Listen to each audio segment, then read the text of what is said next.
va finir vos market movers avec l'or qui profite de la faiblesse à court terme du dollar. Ça n'est pas censé être quelque chose de durable a priori, du coup, par la force des choses. À quoi s'attendre selon vous ? Alors, à quoi s'attendre pareil, d'un point de vue technique, là, vous voyez qu'on a pas mal travaillé ce niveau de 2720,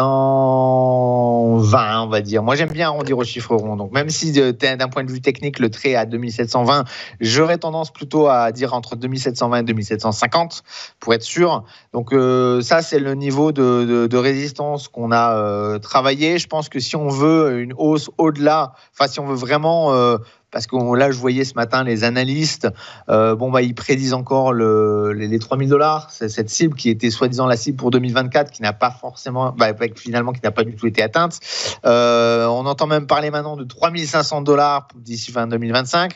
Moi, je ferai attention. Une hausse des taux pourrait aussi pénaliser l'or. N'oublions pas que ce qui a amené l'or à monter jusqu'à presque 2800, c'est quand même cette baisse des taux d'intérêt, cette baisse de l'inflation. Là, on n'est plus du tout dans ce contexte-là. Bon, ce qui sauve la situation sur l'or, c'est le contexte géopolitique mondial tendu.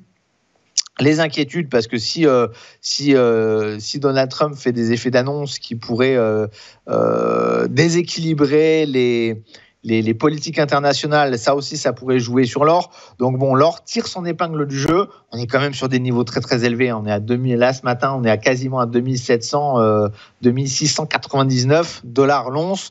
Donc on est quand même sur des niveaux très très élevés par rapport aux dernières années. Ce qui sauve l'or, encore une fois, c'est potentiellement les inquiétudes et Maintenant, si les marchés sont rassurés par le discours de Donald Trump, que le Nasdaq repart à la hausse, que le Bitcoin repart à la hausse, il est possible, il est probable même que l'or soit légèrement en retrait. On va voir, ça va aussi dépendre de la politique monétaire, des inquiétudes géopolitiques. Et voilà, vous savez, l'or, ça reste, pour moi, l'actif quand on a un peu peur. Tout à l'heure, là, juste avant, il y avait un de vos intervenants qui parlait du DAX, qui disait parfois on n'a pas le choix d'acheter le DAX, on est obligé.